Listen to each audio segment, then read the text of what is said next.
saja akibat-akibatnya kalau kita melakukan eksploitasi ke anak ya. Jadi memang jangan sampai kita memanfaatkan anak hanya untuk mencari keuntungan ya, baik itu material maupun imaterial.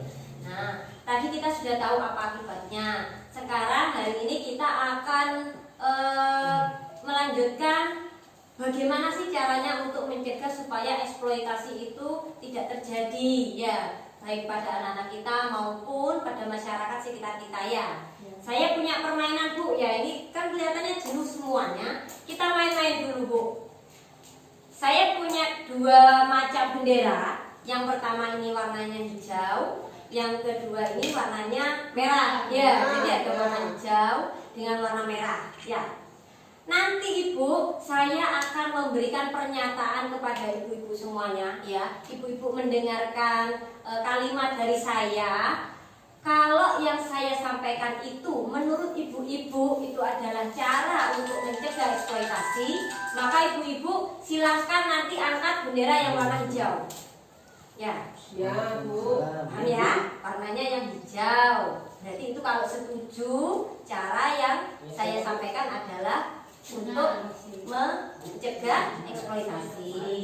Sebaliknya Bu, kalau yang saya sampaikan itu jenengan tidak setuju bahwa itu bukan caranya untuk mencegah eksploitasi, maka jenengan harus mengangkat bendera yang warna merah.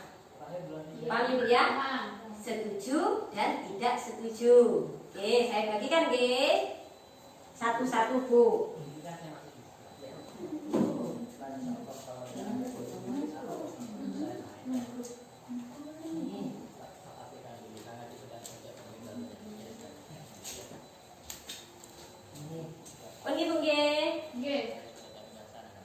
Yo, coba diperhatikan Bu sekarang ya.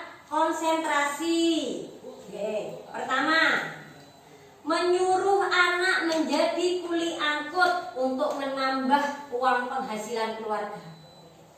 Aku salah ya. Husnul. Bu Iga, benderanya mana? Bu Iga, setuju atau tidak setuju? Berarti Bu Ima dengan Bu Iga tidak setuju. Tidak setuju. Kalau Bu Husnul setuju? Iya Bu. Husnul setuju. Iya. Sekarang alasannya Ibu Husnul, kenapa setuju Ibu? Karena ini Bu, bapaknya itu nggak bisa bekerja itu di rumah. Oh gitu ya Bu ya, karena bapaknya nggak bisa bekerja. Nggak bisa Terus bekerja. anaknya? Anak saya itu yang satu-satunya yang paling besar Bu, yang harus membantu. Oh gitu. Iya Bu. Ya, selain saya bekerja ya karena adiknya masih banyak, akhirnya saya suruh untuk bekerja begitu. Ya berarti menurut Bu Husnul kalau mempekerjakan anak, menyuruh anaknya Ibu Husnul itu kerja, itu bukan termasuk eksploitasi. Ya sebenarnya iya Bu, memanfaatkan, tapi bagaimana lagi Bu? Setelah jenengan belajar dari tadi, setelah jenengan paham bahwa eksploitasi itu dilarang dan dapat merugikan anak jenengan sendiri, kira-kira masih mau dieksploitasi enggak Bu anaknya Bu?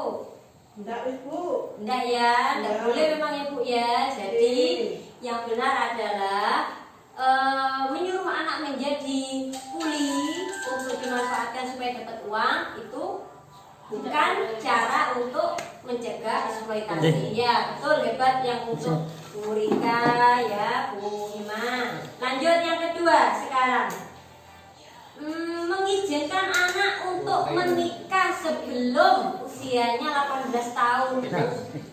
Setuju tidak? Sebelum anak diizinkan menikah sebelum usia 18 tahun. Husnul? Tidak,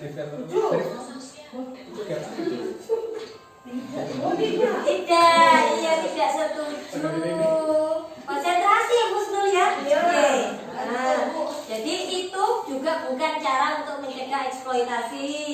Kemudian kalau membuat akte kelahiran untuk anak, kira-kira itu cara untuk mencegah kan?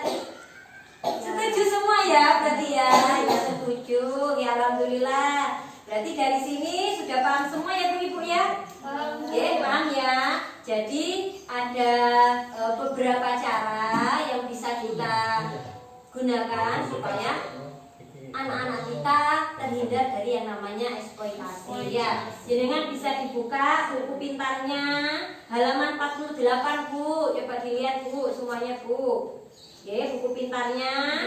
Ini di sini juga sudah.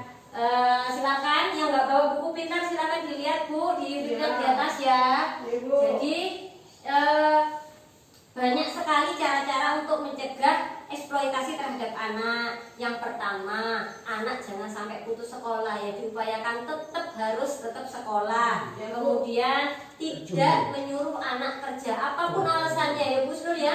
Walaupun ekonomi keluarganya sulit sesulit apapun, tapi tetap anak jangan sampai ikut bekerja karena belum waktunya. Terus beri kesempatan anak untuk ada waktu bermain, karena dunia anak itu dunia main Bu. Bukan dunia untuk kerja terus atau belajar, tapi harus diselingi dengan waktu bermain juga.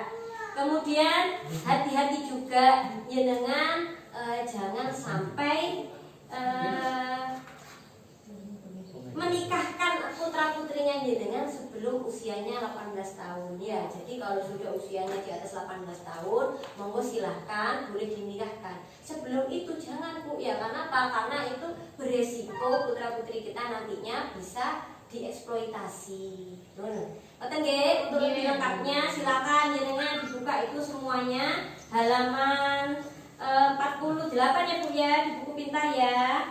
Sekarang coba saya tanya Bu, tadi saya bacakan salah satu caranya supaya anak-anak kita terhindar dari eksploitasi adalah dengan membuatkan akte kelahiran. Ya. Coba Ibu, putra putrinya jenengan sudah punya akte kelahiran betul? Sudah ya, sudah semua. Saya Bu belum jadi. Tapi sudah buat ya, hanya masih diproses, tinggal nunggu jadinya Bu. Mas sudah ya?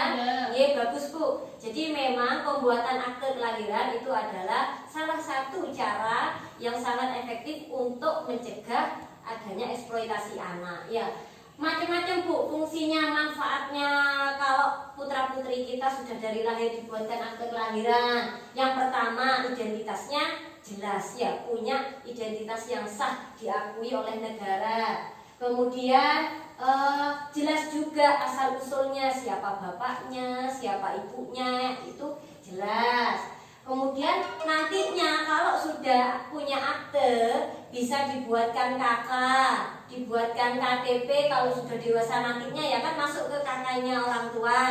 Kalau sudah masuk ke kakaknya orang tua, berarti nantinya si anak ini juga otomatis akan terdaftar ke pusat, sehingga kalau nanti pemerintah punya program-program bantuan sosial yang digunakan untuk anak-anak, putra putrinya jenengan juga sudah bisa ikut terdaftar ya Bu ya, karena kan sudah masuk di kakaknya, sudah terdaftar sah di kependudukan. Itu salah satunya ya Bu ya, banyak sekali manfaatnya. Jadi sekarang coba kita jenengan saya ajak untuk nonton film dulu ya Bu ya. Ini sebentar ya, ini adik saya passwordnya. Terima kasih. Nonton film ya Bu ya, jangan perhatikan Bu.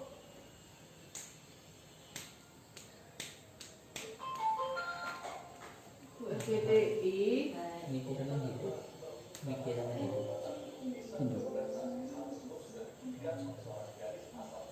Mas sudah Pak Joko? Belum Mas? Belum.